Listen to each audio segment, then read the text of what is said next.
Long time no see. Hi guys, welcome back to my YouTube channel. My name is Giftogu. I'm a Nigerian YouTuber who recently moved from England to Canada as a permanent resident. And if this is your first time watching any of my videos, don't forget to hit the subscribe button below. I make videos about lifestyle, travel, freelancing. So if these are the kind of content that you'd like to see, don't forget to hit the subscribe button below.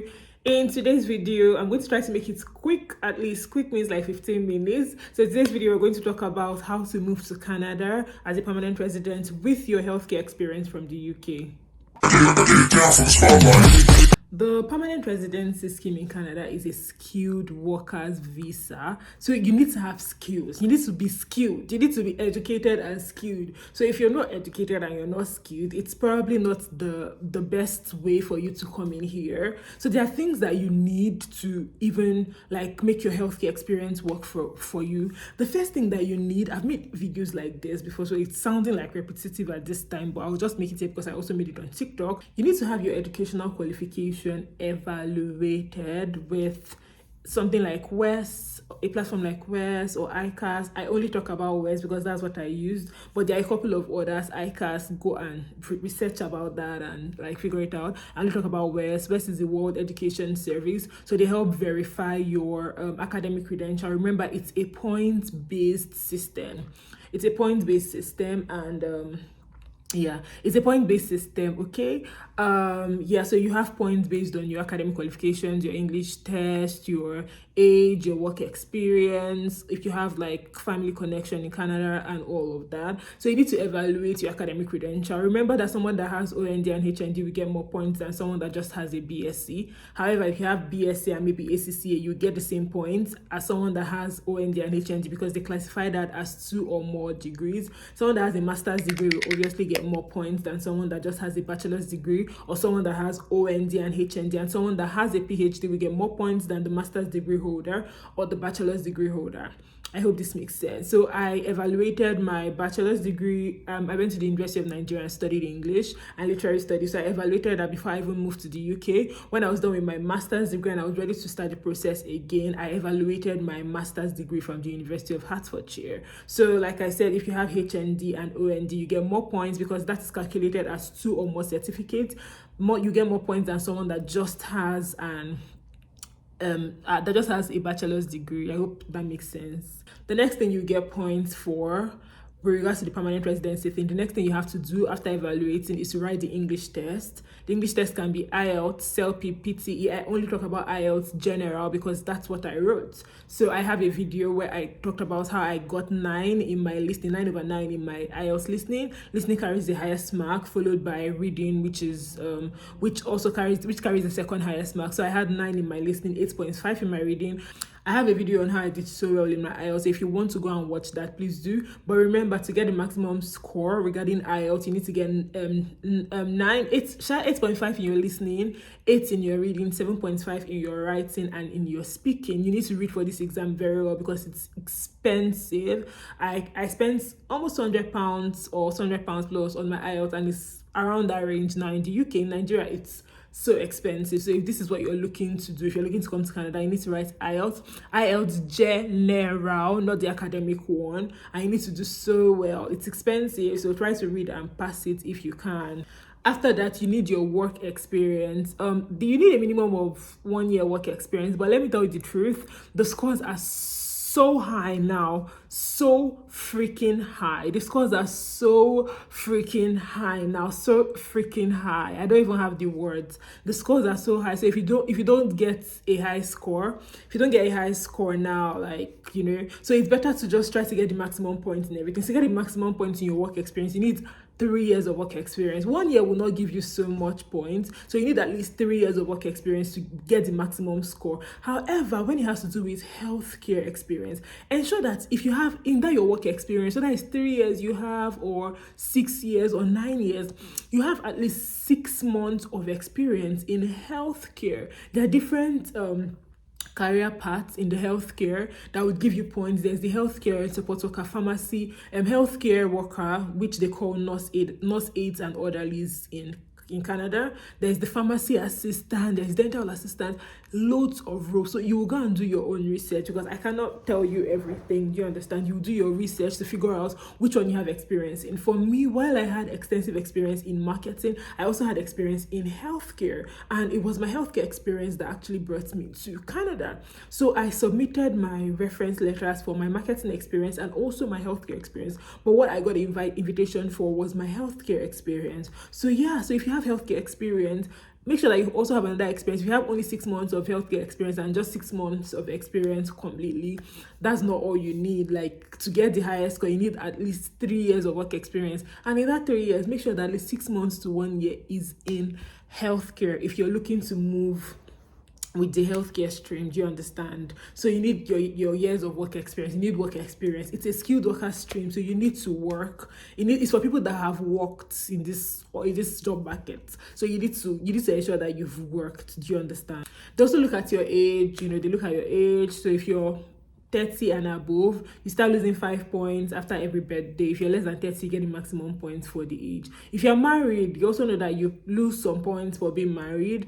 The only way you can get those points up is to ensure that the person that you're married to also, is educated. Okay? If the person is educated, you can get more points, especially because if you are more than 30 and then you're not educated and your partner is not educated, it's quite tricky. But if your partner is educated, you can evaluate the person's academic credential, get more points for that. The person can also write IELTS, get more points for that, and get your scores up. Do you understand? Some people are their partners, and their partners do not have to do their academic evaluation and their English test. But if your score is low, that's the best way to do that. Do you understand? Like, ensure that your partner does all of this. If you have siblings in Canada, even better for you. Get 15 points for having siblings in Canada.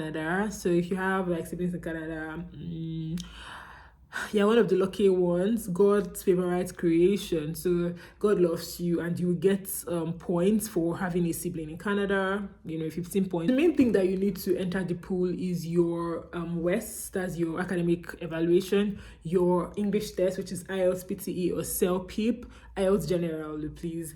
Your work experience. You need your work experience to get into the pool, because they will use your work experience to invite you, especially when it's a category-based draw. You also need your age, because they would calculate your age and give you a score. If you're married, though, you need credentials for your partner, and then you stay in the pool. So they calculate the scores and they do a draw based on that. The current draw they did this week was 463. That was the score. So if they calculate your score and you score 463 or higher, you will get invited to apply for permanent residency. When you get invited to apply for permanent residency, you start submitting things like your police report. Anywhere you've lived for more than 6 months, you need to submit a police report there. I submitted one for Nigeria and for the UK. Also, if you're living in a non-English speaking country, please let them translate it. Please, ensure that you translate it. Do not make that mistake. Don't make the mistake of sending them a document in Dutch. Send it in French, understandable, but in Dutch or in German or in Danish, please don't do that. Make sure that you translate it if you're living in a non-English speaking country or non-French speaking country. So you would have to submit that. You would also have to submit. I'm not talking a lot because I feel that I've made videos about this thing, loads and loads and loads of videos. If you check my channel, honestly, I promise you, loads and loads and loads of videos about this thing. So more extensive videos, my process, how to move. So you can go and watch those videos if you don't think this one is explanatory enough. So please, go and check those videos out. So what was I been saying? Yeah, conception that you need to have a job in healthcare that will sponsor you. You don't need all of that. You honestly don't need all of that. You don't need a job that would sponsor you to come to Canada as a permanent resident. You just need experience, and when you come here, you can sort yourself out. I did not have a job when I got invited and all of that. I didn't use a job to come here. I just had the experience. So there's that misconception, and no, you don't need a job to apply. You don't need a job in Canada to apply as a permanent resident. You can actually get your PR without getting a job in Canada. When you come to Canada, you sort yourself out with this job market. Now, like I said, when you get invited to apply for permanent residency, you need to submit your police report from, wherever you've lived for more than 6 months. I submitted UK and Nigeria. You need to also submit those your academic credentials. You need to submit it, the West report. You need to scan it and submit it. You need to submit it, done is upload it. You need to also submit your IELTS results, your passport. If you're well traveled, you need your passport. You need to scan your passport. Everywhere that has visas and stamps, everywhere that you've been to, like, you need to scan all of that and upload it as one document. You need to take a passport photo. They'll give you the specification when you get the IT anyway, so you need all of that. You need your money. That money is the most important part of everything, because I know some people will be like, oh, we'll just get the money. No, you get the money and you need to bring it here, okay? Because the economy here is not funny. It's not funny at all. So yes, you need you need your money. You need to come with money. You need to come here with money. Do you understand? So you need to come with money. I cannot emphasize that enough. You need to come here with money. What else am I actually missing? You need to come with the money. So you need to submit your bank statement and all of that when you get an invitation to apply. So it's very important. You also need to your reference letters. On TikTok, I said that for the reference letters, you have to ensure that it comes with the company's letter-headed paper. It also has your name, your role, your hours, the number of hours that you work every week, the amount of money you earn per year, your responsibilities. Ensure that the responsibilities on your reference letter aligns with the NOC code that you are actually applying to. For instance, in Canada, healthcare workers or healthcare support workers, as it's called in the UK, is nurse aides and orderly. So ensure that if you are applying as a healthcare worker, or that's what you got invited as, ensure that it aligns with the requirements of the nurse aides and orderlies. Okay, you also need a signature of someone in charge in the organization, maybe a manager, a supervisor, the owner of the company, HR, anybody that is someone that's a leader in the company that you're working with needs to sign with the person's contact information. For instance, the email address, phone number, where they can reach the person if they have more information. You need to have all of that. When you're done gathering all of this information, if you're married, remember your marriage certificate. When you're done gathering all of these documents and you submit, you pay your application fee, your rights permanent residency fee, and biometrics fee. I've talked about this in my video on how much it will cost to move to Canada as a permanent resident. So please, I would link it here, or you can find it on my channel. I'm sure it's somewhere on my channel. So when you're done submitting, when they review your application, they will tell you when to go for biometrics and medicals. I submitted my application ending of February. They asked me to go for my biometrics and my medicals.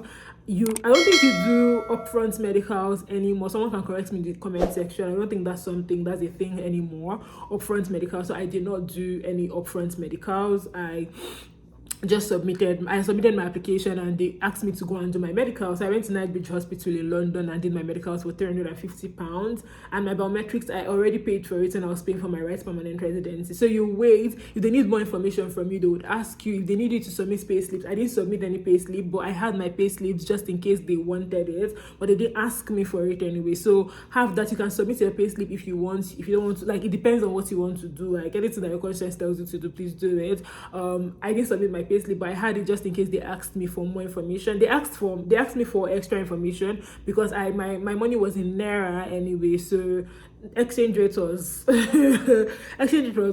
moving up and down anyway, so we had to they asked me to put more money, so I had to add extra money because of the exchange rate. And that money has been very useful, because if you need to come here with money, honestly, you need to really come here with money.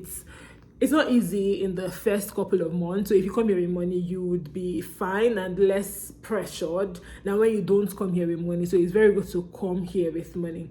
So yeah, that's basically about that. I don't know who has been going around telling people that you need to get a job in healthcare before you move. No, you don't need all of that. Okay, you don't need all of that. You don't need all of that. You don't need to get a job in healthcare to move to Canada as a permanent resident. You do not need all of that. So I hope I've been able to convince you and not to confuse you that it's possible to come to Canada as a permanent resident with your healthcare experience. You do not need to get a job in Canada. You don't need to do that.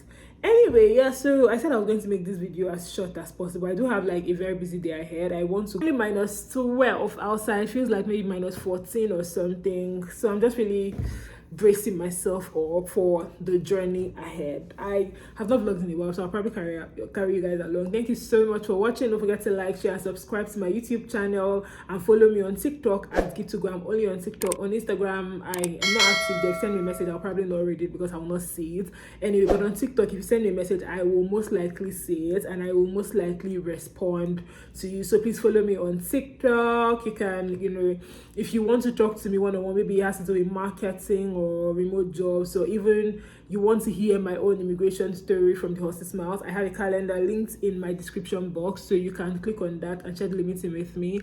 Let's chat. Okay, let's chat. Thank you so much for watching. Till I come your way again next time, be good, be nice to your neighbors, and bye.